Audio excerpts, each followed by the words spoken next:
All right, this one's going to be part 2 of the Craftsman mulcher push lawnmower. In this video, I'm going to basically just tear off the carb, look at the condition of it, and then go ahead and just ultrasonic clean it and see the condition of it. So all I did right now is I just put a clamp on the fuel line, so hopefully it doesn't leak when I take it off. So what we'll do is we'll remove first the bolt for the air filter cover, like kind of like the last video where I just kind of looked at it. I didn't tighten it all the way, but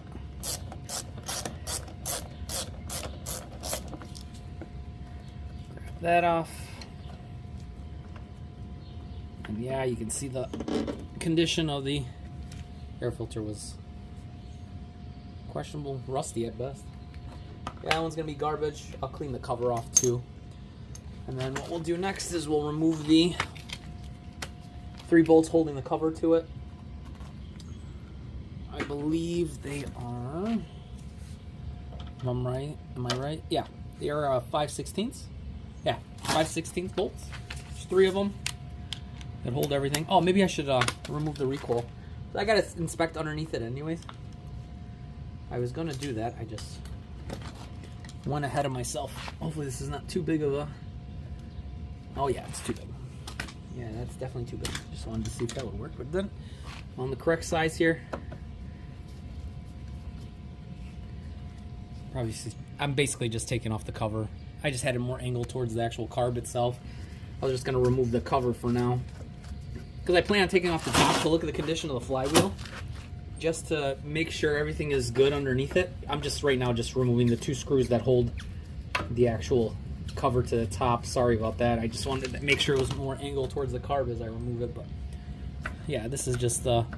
Oh, and then this one actually has the actual piece here. This plastic piece I always see missing on all the Quantums. Not all of them. I mean, if they came with it, but most of them I've never seen this actual piece being still on it. It's just basically a little cover piece, but it comes right off. Yeah, I'll definitely make sure to clean underneath. There is a little bit of dirt and buildup on it, but I'm still going to remove it just to make sure. But yeah, it definitely lived outside, so you can see that it lived outside. Nonetheless, I'll just make sure everything's good on it. But yeah, just a regular Briggs & Stratton carb. This is a push prime one, so hopefully nothing's zip tied there. So we'll remove the 3 bolts holding it in.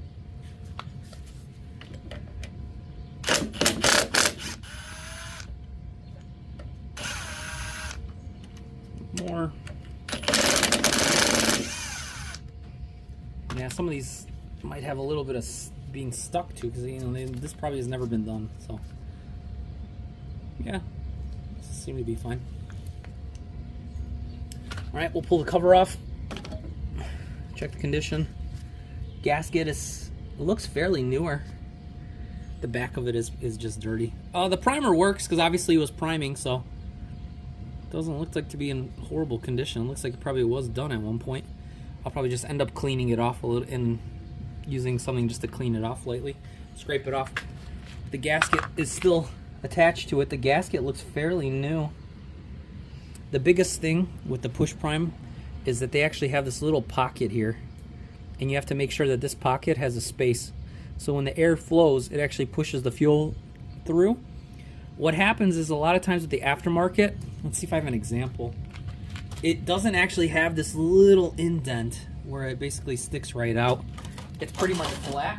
I think I had one here. I don't know what I did with it.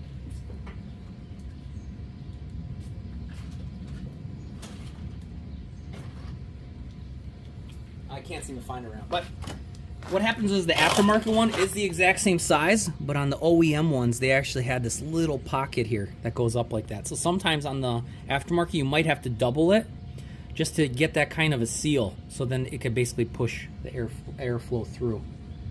So I'll try to be gentle with it, trying to remove it. If it breaks, I'm not really worried. I do have these gaskets. I mean, this is a fairly common carb that I run across a lot. Be gentle with it, as gentle as I possibly can be. Well, see, it ripped, but as you can see, it's got like this little pocket build up here. So without this pocket, it sometimes won't prime right. So yeah, just something to look out for and be careful when you're working on the primer ones. Not on the auto choke. The auto choke ones are just flat like the aftermarket ones, but yeah, that's just the top portion. So yeah, I'll have to I'll just use the ones that I got. So the next ones should be 3/8 if I'm not mistaken.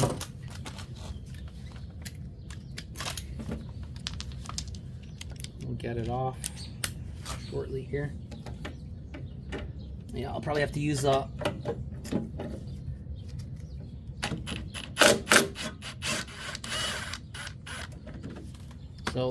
3/8. We'll get out the next ones. And then I remember for this, easiest way to do it is just to use a 1/4 inch with a 3/8 attachment on it. And then just break it loose like that. I usually just use like a small extension. You do it enough times, you figure out a way of just doing whatever is easier. I know they make like swivel sockets too though. But I find that probably the easiest way to do it is just this way. Impact the one side and socket and ratchet on the other. I mean, you could technically do this whole thing with just socket and ratchets. You don't need anything fancy. It's nothing horrible. And what I'll do is I'll just put a little old towel I usually use for stuff. I'll just be here. And then we'll break the seal loose. There's a gasket O-ring that sits behind there, but it looks in fine condition. And what I'll do is I should probably remove the fuel line. We'll remove the fuel line and then we'll slowly angle it to remove the carb. Okay, got that. And then what I'll do is I'll just give it a slight pull around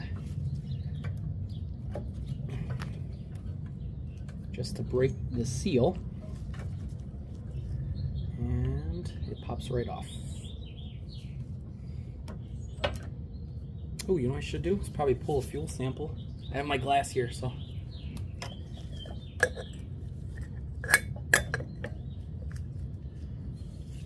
I'll let it drip in there. I mean, there's a little bit of residue in there, but it's okay if it drips in there for a little bit.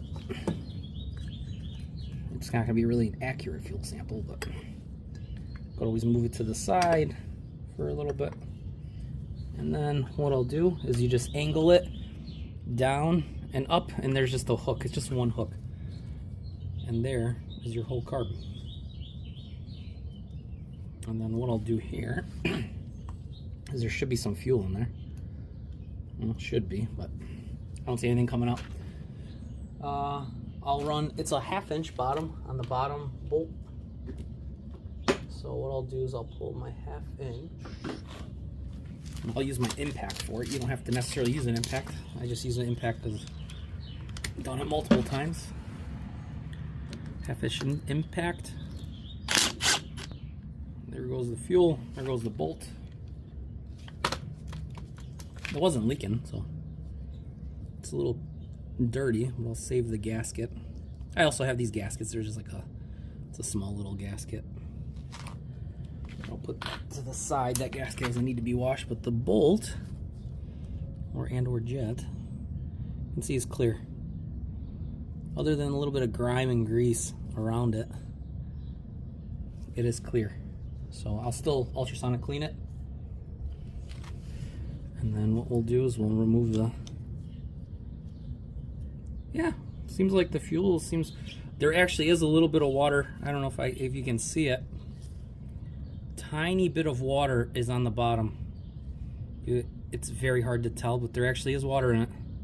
That was my assumption, just because when I found it with the gas cap the way it was, there must have had to have been some water getting in there. Because if this thing was under a tree, which it looks like it was, and it had a hole because of whatever animal bit it, water had to have gotten in with the fuel and mixed it. Now it would run, but would it run continuously over a period of time? Who knows? But yeah, you could definitely see that there is definitely water in the fuel. Like a little bit, but it would still run and operate, but probably would eventually clog up.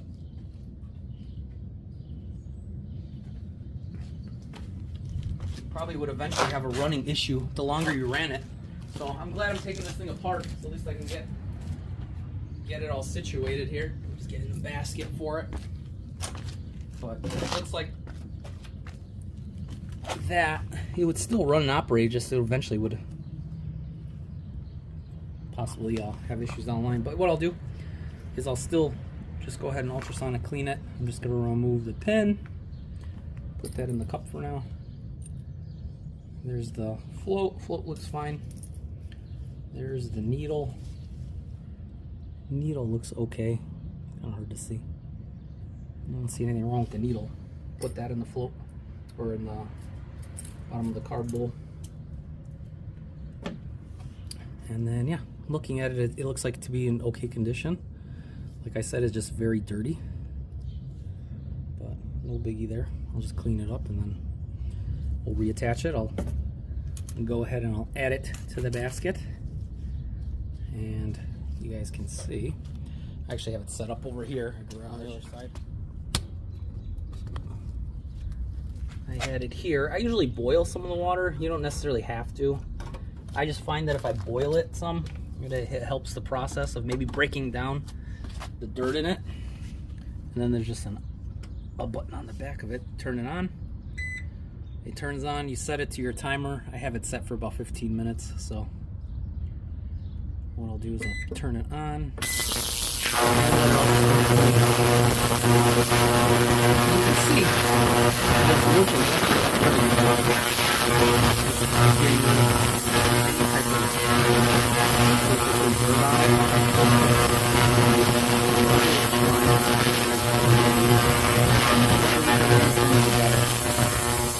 Yeah, I usually use Simple Green. I just, coat maybe like a small section on the bottom here, and then mix it with some hot water. Honestly, that's it. And I just put it in there. About 15 minutes, and then I just make sure I reattach everything basically dry. Not very hard to do.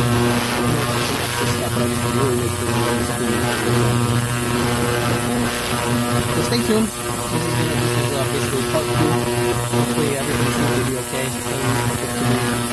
Anything too complicated. So yeah, the next video. I probably won't make it a video, but I'm going to change the oil on it, where I just tip it over and change the oil on it. Stuff in the blade, but I'll skip that. My next video, I'll have it where it's in a position to actually start. I'll just do it there. We have everything together in place, and then we just start. So stay tuned. Quick video for number 2.